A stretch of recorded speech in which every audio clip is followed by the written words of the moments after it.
Good morning, everybody. This is Eureka John with Eureka Street Crypto Hub, broadcasting live on Theta TV. It is 7:11 in the morning. It was 7:11 yesterday when I started too. In May 31st, 2021, the last day of May, and it's Memorial Day here in the United States. A day to remember all the people, men and women, who have paid the ultimate price for the stability and the opportunities that we have in the United States. So, yes, don't let that celebration and the reason for it get sidetracked by barbecues and hot dogs and the day off of work. So, yes, always remember the reason why we have our holidays. And yeah, all right. So let's see here. Yeah, this is my video blog. Okay, kind of just woke up and rolled out of bed, if you can't tell.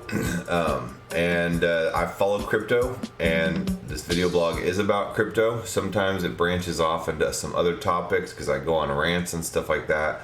But aside from that, it's supposed to be about crypto. I'm not shilling anything, and I'm not sponsored by anybody.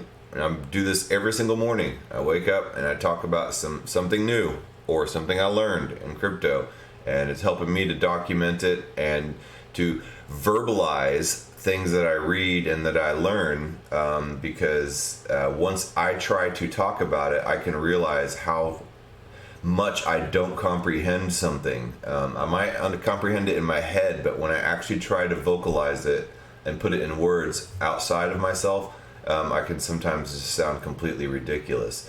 So don't fault me. We're all learning here. It's just how it is right now. Crypto is the Wild West.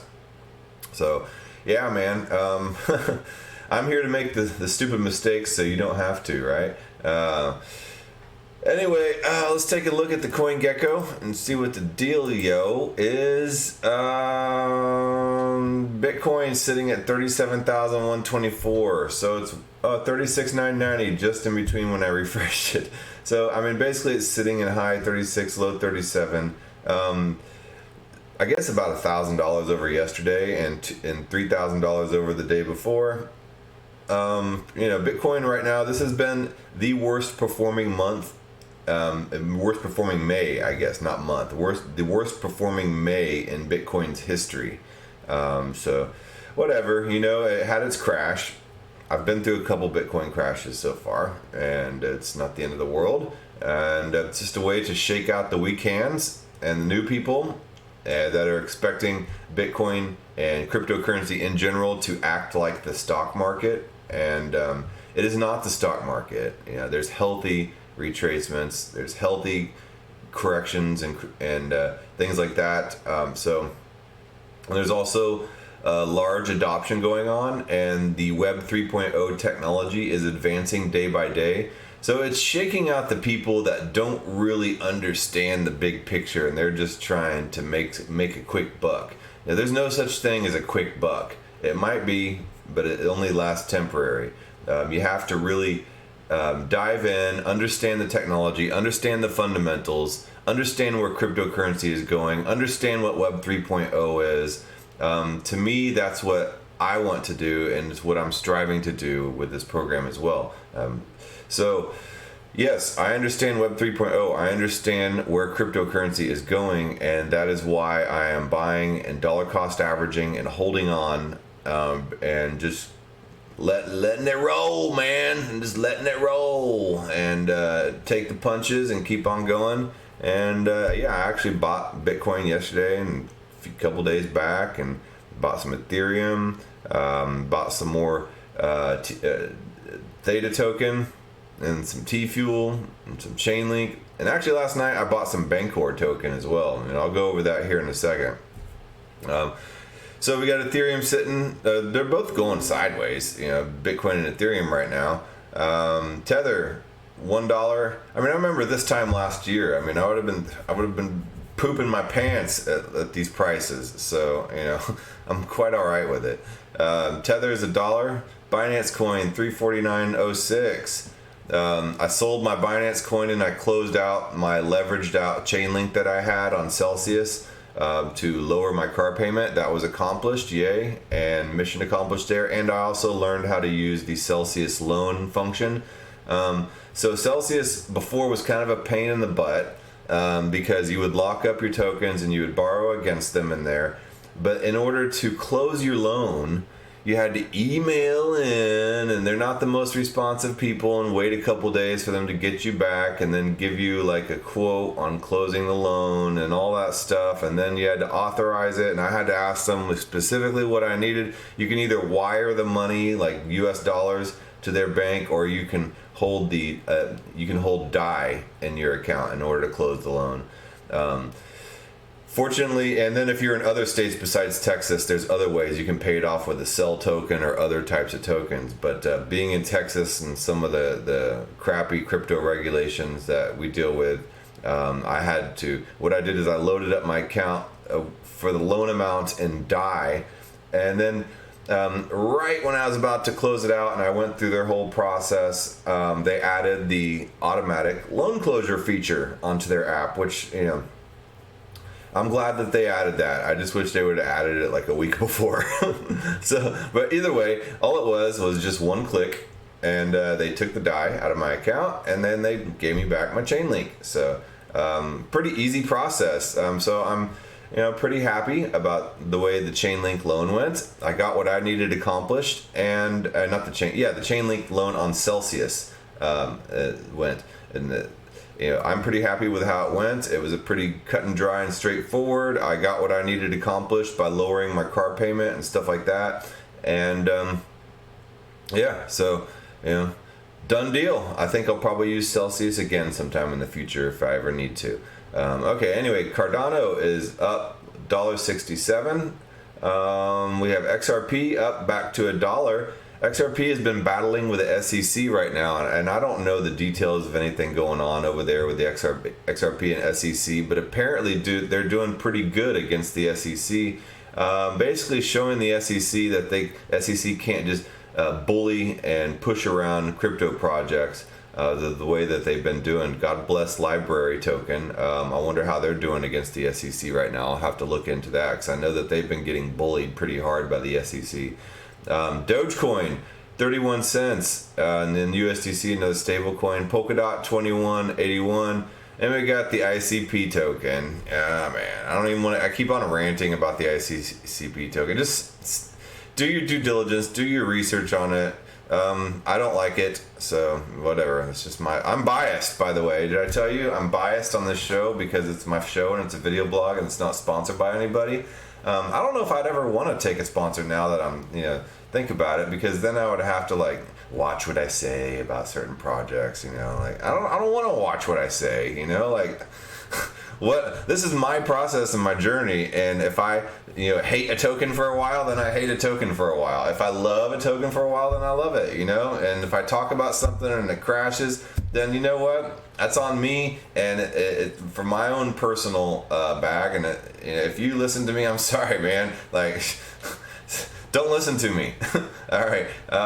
Let's see here. Uniswap 2676. Bitcoin Cash 696.21. Chainlink up to 29.31. A lot of stuff going on with Chainlink. I've been trying to stack up as much as I can. And Polygon also has tons of stuff going on. The Matic token.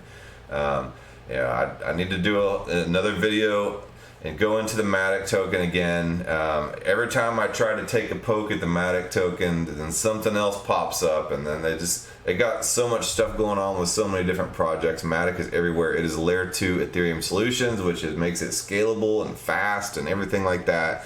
There's a lot of things going on with layer 2 solutions. What's up, 29LHO6? Nice to see you this morning. And Matic always has something going on. So if it's hard to not make money with Matic right now. Let's just say that. Okay. Let's see. We get Ethereum Classic, Stellar, and XRP. If you don't know, they're pretty much very similar tokens. They're both bankers tokens. I don't know. I'm not really a fan of the institutional tokens, but teach their own, right? Solana is making a big entrance on the crypto stage, and I'm going to jump down here to Theta Network 668. So yeah, Theta Network brought on that new validator node, CAA, that Hollywood huge talent agency that includes a lot of celebrities and sports celebrities and things like that. And with Theta's huge NFT platform and them bringing on all these sports celebrities, I can only think of Top Shots and baseball cards and everything like that. So yeah. Okay, man.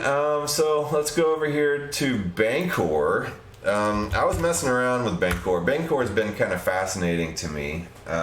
Whenever I trade or try to swap tokens, I don't like trade or anything. But yeah, the Wolf of Wall Street. That's what I am, right? No. The Bancor network token is at 455, and it's up 3.4%. Whenever I do some swapping, I generally go to Uniswap, 1inch, and Bancor. And I just kind of figure out which one has the best rate, which one is working well for me that day, and stuff like that. And I'll just kind of pick and choose, and I'll go with one of them. I don't know, maybe one day I just feel like a Bancor guy, And then look here, wallets now, Crypto.com DeFi wallet. I also just signed up and got my Crypto.com DeFi wallet.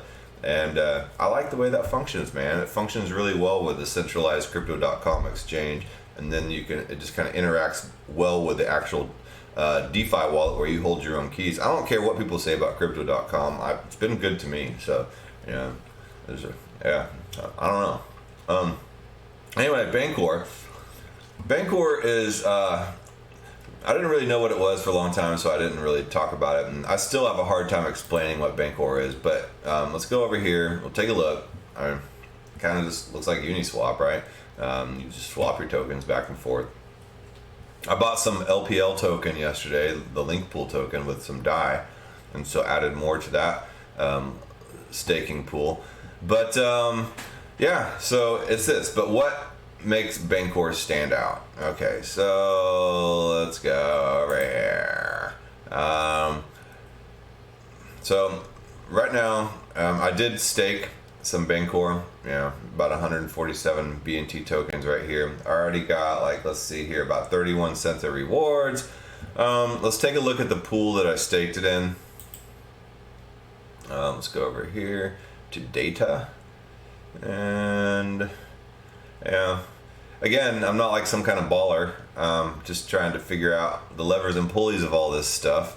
I'm just a dude working for my paycheck in the weekend. Let's see here. So if you look at these pools here in these pairs, you have ETH BNT. The rewards, BNT 60.65% with an extra little ETH award of 5.6%. The rewards right now are very high.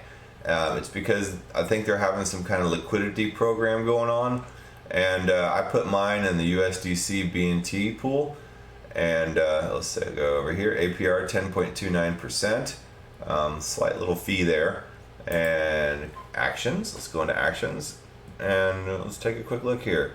So I have my wallet connected right there, and so providing liquidity. What is impermanent loss, and how does Bancor protect me from impermanent loss? So okay. I need to show you guys what impermanent loss is. So it has space available, and then Bancor needed to open up space. I tried to go in here and stake and put in USDC, but there's no space available, and you can get notified when space opens up, and that means when more people add in BNT, then there will be some space for USDC available. So I went in and I was like, all right, well, I can't, because I had a bunch of USDC and I was going to put in there, but then there was no space, so I ended up converting that USDC over to Bancor token, and I put in the Bancor token instead. But Bancor's purpose, and I was reading an article that talked about how a lot of these automated market maker decentralized exchanges are kind of falling into their niches. Well, Bancor's niche is to help prevent impermanent loss and for single-sided liquidity. Now, what does all that stuff mean? Okay, all right. First, we'll just start with automated market maker. All right, let's just do this. What is automated market maker. So that's basically the premise of what Uniswap and Bancor and SushiSwap and all this stuff is based on. Okay, so we'll just, DeFi explain. We'll try, we'll try this one here. Okay, automated market makers breakdown. Automated market makers have become all the buzz lately, largely for replacing the traditional exchange listing process and limit order books. So most exchanges have what's called an order book, and it's just books of orders. Well, automated market makers are where they use liquidity pools and where people voluntarily add in their tokens and create a market that can be drawn from automatically. And so the resources are already there to draw from for people to trade back and forth from. And then the people providing that liquidity and providing those tokens in the basket of tokens to trade from, they receive a share of the transaction fees. Okay, automated market makers are smart contracts that create the liquidity pool of ERC20 tokens, or just, if you don't know what ERC20 is, forget that. Just a liquidity pool of tokens which are automatically traded by an algorithm rather than an order book. This effectively replaces a traditional limit order book with a system where assets can be automatically swapped against the pool's latest price. So traditionally, there's an order book and somebody puts in an order and somebody else, and then the broker or the centralized exchange tries to find some kind of matching order that they can do, and they can, they look at supply and demand and match up orders together in the order book. There are two main types of automated market makers, AMMs. One may be governed and set up by professional market makers. The other is fully automated by a set algorithm, allowing any user in the market to participate in depositing liquidity into the smart contract. Each of these AMMs is accompanied by notable pros and cons. Today we'll explore the three most populated automated market makers that are currently available in the DeFi system. So KyberSwap, Uniswap, Balancer, and Curve. They don't have Bancor on there. So 24-hour volume, pooled liquidity. All right. Okay, Kyber Network was one of the first AMMs to introduce automated liquidity pools. I did not know that. Liquidity pools are deployed by either professional market makers or by the project's team, and unlike the other three AMMs, the pools are not open for anyone to provide liquidity. So Uniswap was the first true decentralized automated market maker to enter the market in November 2019. It allows for anyone to deploy a liquidity pool. Balancer, they focus on composability, and that kind of allows people to create more than one, instead of just a pair. It allows you to balance out to the 100% of the liquidity pool with various different coins, therefore lowering the risk. Curve focuses on stable coins. Hey, what's up, VideoTuber? And then let's see, Uniswap lately has been focusing on other types of stuff like streamlining the fees and stuff like that. And let's see, SushiSwap has been focusing more on derivatives. So things are kind of falling into their niche. Anyway, so you got the basic gist of automated market maker. Let's go back to Balancer, because I'm starting to get sidetracked, like a golden retriever like I do. Squirrel! So anyway, so here's my Bancor network. Bancor network prevents impermanent loss. Now, what is impermanent loss in an automated market maker? Okay, so you have the automated market maker, and you're adding liquidity to the pair. And normally, you have to have 50% liquidity of one token and 50% liquidity of another token. Now, there's an explainer in here somewhere. Okay, a beginner's guide to getting wrecked by impermanent loss. Okay, so you have to be careful with impermanent loss, because you can get your ass wrecked. So you can lose all your money. So that's what happens when one side of the liquidity pool that you provided for shoots to the moon. And of course you want your tokens to go to the moon. But what happens when one side of the token goes to the moon, then you have all the arbitragers come in like little vultures and wanting to take advantage of that price difference, and so they end up coming in and eating up the price difference, and they balance out the pools. Now, these automated market makers, they need the arbitragers to keep the pools balanced, but it sucks for the liquidity provider because it chews away at the value of what they've put in, and then they can lose a lot of money. It's called impermanent because it's impermanent up until the point that you decide to withdraw, and it becomes permanent because it could correct itself back, but a lot of times it doesn't. For instance, I participated in the Ocean Protocol data marketplace, and I lost a lot of Ocean token due to impermanent loss on that, and I'm never going to see that again. So it wasn't like a lot. I mean, relatively speaking, to me it was a lot, but right now it's at the point where it's going to cost more to withdraw that out of Ethereum gas fees than it's worth it. Anyway, automated market maker technology has taken off in spite of DeFi's dirty secrets. Users provide liquidity to AMMs, can see their stake tokens lose value compared to simply holding the tokens on their own. That risk is known as impermanent loss, has prevented many mainstream and institutional users from providing liquidity, since unlike most staking products, AMMs run the risk of underperforming a basic buy and hold strategy. VideoTuber says it works both ways, so if we go to the moon or go down in flames. Yeah, exactly. And so if you just hold your tokens and your tokens go to the moon, is great, but then you could have the rug pulled out from you for impermanent loss if you're providing liquidity, and that sucks. But you can also get tons of transaction fees by providing to a liquidity pool, and it will outweigh the risk or any type of impermanent loss that happens as well. So it's kind of like a crapshoot, but providing liquidity pools to maybe something with stable coins in it is like a little less risky. But anyway, some users are completely unaware of the risk of impermanent loss, and others are vaguely familiar with the concept. Like me, I'm vaguely familiar. I don't really know the details, but this is why I'm talking about it, so I can learn. But most people don't really understand how and why impermanent loss occurs. So let's see here. It's simply put, impermanent loss is the difference between holding tokens in an AMM and holding them in your wallet. It occurs when the price of tokens inside an AMM diverge in any direction. The more divergence, the greater the impermanent loss. Why impermanent? Because as long as the relative prices of tokens in the automated market maker return to their original state when you entered the AMM, the loss disappears and you earn 100% of the trading fees. So that's what you want. You want 100% of those trading fees. However, it's rarely the case. More often than not, impermanent loss becomes permanent, eating into your trading income or leaving you with negative returns, like what happened with me in the Ocean Protocol data marketplace.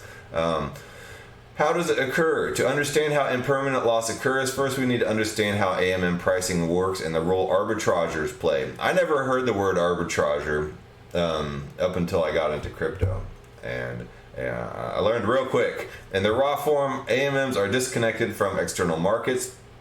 If token prices change on external markets, the AMM doesn't automatically adjust its price. It requires an arbitrager to come along and buy the underpriced assets or sell the overpriced assets until prices offered by the AMM match external markets. I know that was a mouthful. During this profit, the profit extracted by arbitrageurs is effectively removed from the pockets of liquidity providers, resulting in impermanent loss. For example, let's consider an AMM with two assets, Ethereum and DAI, set at a 50-50 ratio. Okay, as shown below, a change in the price of ETH opens an opportunity for arbitrageurs to profit at the expense of liquidity providers. So say here, you have 1,000 DAI and you have 10 ETH, so the ETH is worth 100 each, right? And DAI is a stable coin, so it's stable. Ethereum, not so much, as you've seen recently. So the price of ETH increases 10%, and as you've seen recently, the price of ETH has increased way more than 10%. So a lot of people probably lost their ass in automated market maker liquidity pools. So this creates an arbitrage opportunity. So little vultures, the arbitrage vultures, will sweep in, take advantage of this, and then they can buy ETH from the automated market maker, the liquidity pool, starting at a price that is 10% cheaper than in external markets. What you would see on the centralized exchanges like Binance and Crypto.com and Coinbase, this would be 10% cheaper than that. So hell yeah, man, swoop in, get the little flash discount, the fire sale. Arbitrageurs are incentivized to balance the AMM by selling DAI for ETH until both sides of the automated market maker are equal. So they can sell their die, they can buy cheap ETH, and for them it's working out great. As a result, the liquidity providers in this case suffered a negative 2.38% loss compared to holding ETH and DAI. So yeah, if they would have just held those in their wallets, they would have made money off the ETH, but instead they're going to go try to search for those transaction fees, and they end up losing out because of the price difference and the arbitrageurs swooping up, and that is impermanent loss. However, sometimes and a lot of times the fees done from the trades and the transactions will amount to way more than any type of impermanent loss that occurs, and these liquidity pools can be very, very profitable. So but you got to kind of know what you're in for and what you're doing and stuff like that to mess around with liquidity pools. And I made the mistake of not knowing jack squat of what I was doing, and I got wrecked in a way. Not like wrecked, but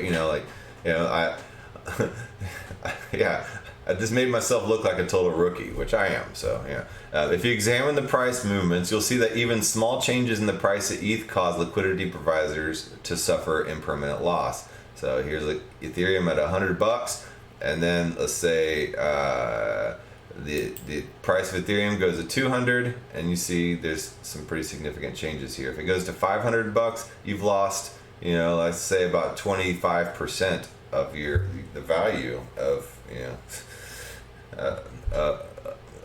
your holdings. So clearly this is an issue that needs to be addressed if AMMs are to achieve widespread adoption amongst everyday users and institutions. If users are expected to constantly monitor and act on changes in the AMM to avoid significant losses, liquidity provision becomes a game that's reserved only for the most advanced traders, and that personally sounds extremely stressful to have to constantly watch or be notified of the status of my liquidity pool. I don't have time for that, and I don't have the desire to do that. That's why I don't trade, rather than designing second layer tools to monitor and manage AMM risk, and like I said, that would be something like a Xerion or something like that, some specialized app that would come in and tell you that you're close to getting, at some threshold of impermanent loss, and it would notify you on your phone or something like that. What Bancor is doing is, why not mitigate impermanent loss at the protocol level? They suggest a new way to distribute the risk of impermanent loss across a wide array of AMM pools in order to eliminate impermanent loss for liquidity providers and offer a high return on investment from collected fees. So basically what they are doing is they're offering single-sided liquidity, and this BNT token is going to act in a way as kind of insurance to protect yourself against impermanent loss. And Bankless over here has themselves like a little newsletter. This is the first I've seen of this. Is there any good graphics in here that I can show? No, but there's an entire podcast on it. I'll have to listen to this one. How to protect yourself from loss with impermanent loss. Oh yeah, I read this a while back, and it has this graph which I kind of halfway understood. But this is the first article I read about. I'll link this in the description. You might have to have a subscription to Bankless to get this one. But anyway, let's go over here. Single-sided liquidity. So this Bancor token kind of lets it lets you add one side of the pool in here. So instead of me going in here and adding in just both USDC and Bancor token 50 and 50, I can add in USDC or Bancor network token, and it has some kind of burning and minting mechanism that allows it to stay balanced and to protect yourself from impermanent loss. How does Bancor protect me from impermanent loss? Let's go over here and check it.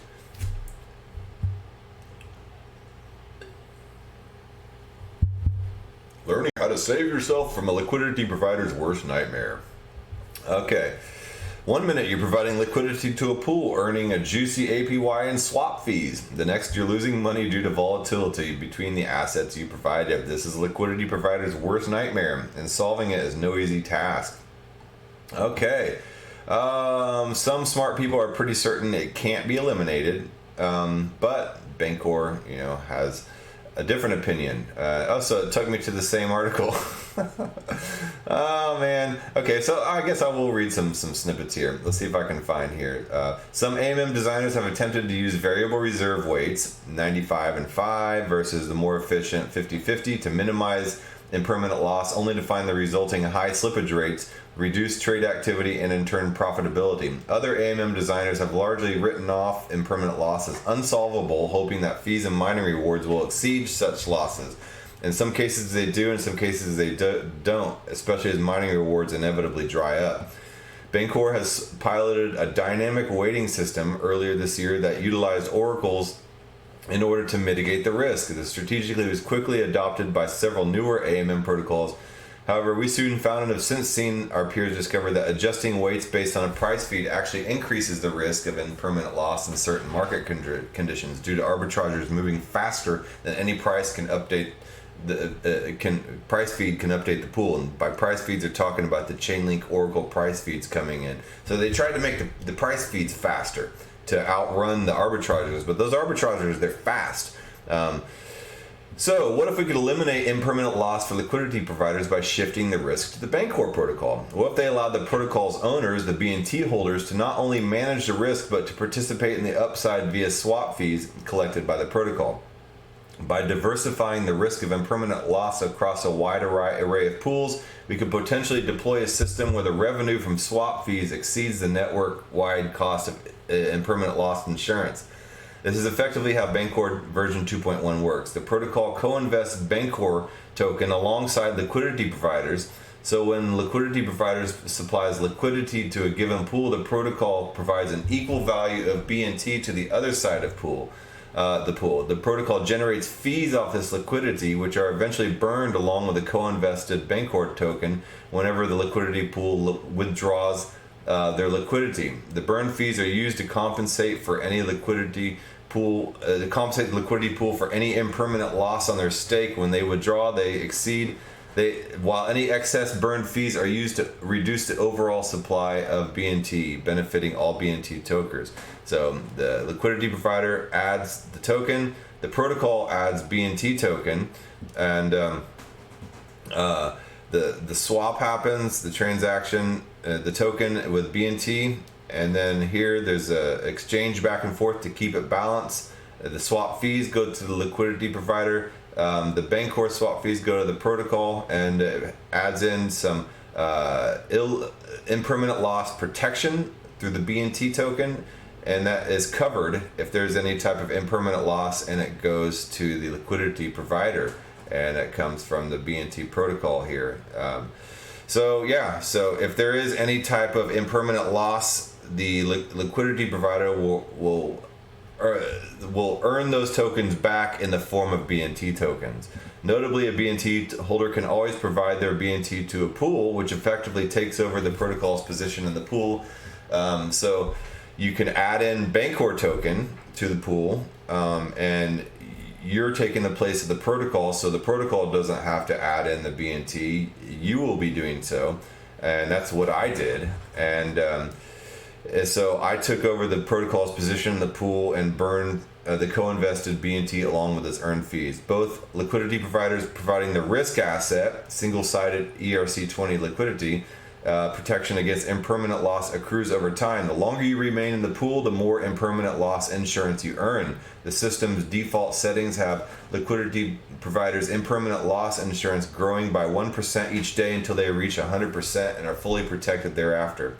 You can withdraw the liquidity at any time. You just may be exposed to some impermanent loss. So if you withdraw early, you could be exposed to some. Withdrawing liquidity 30 days after staking would result in 30% coverage against any impermanent loss. So basically, you got to keep it in there for 100 days in order to be 100% insured against any type of impermanent loss. I wouldn't be going into any type of liquidity pool anyway. Thinking short term, sit in there for a while. And the aim here is to introduce a set it and forget it automated market maker solution, so lazy liquidity can actually be lazy. The point of liquidity pools is to earn passive income. And so you want to go in there and you want to set it and forget it. And then with Bancor, you can just get in there and set it and forget it, and you don't have to worry about impermanent loss. Here there's some more docs, the new kind of AMM. Impermanent loss is a well-known side effects of AMMs that are subject to arbitrage opportunities when two assets are paired in constant product automated market maker, for example 50-50 ratio. The cardinal values of each asset reserve is kept constant. This means price variations leading to liquidating the asset that rises in value to the asset that drops in value. Swap fees may offset impermanent loss. However, in many cases, impermanent loss can exceed swap fees earned by a liquidity provider, leading to negative returns realized by a liquidity provider upon withdrawing their tokens from the pool. So if you're in it short term, you're going to be at risk, in any type of liquidity pool. But sometimes if in other liquidity pools like Uniswap or SushiSwap or whatever, where they don't have this type of system set up, you could be at great risk. And that's why people don't necessarily like to put in liquidity pools with some new tokens or some very volatile tokens.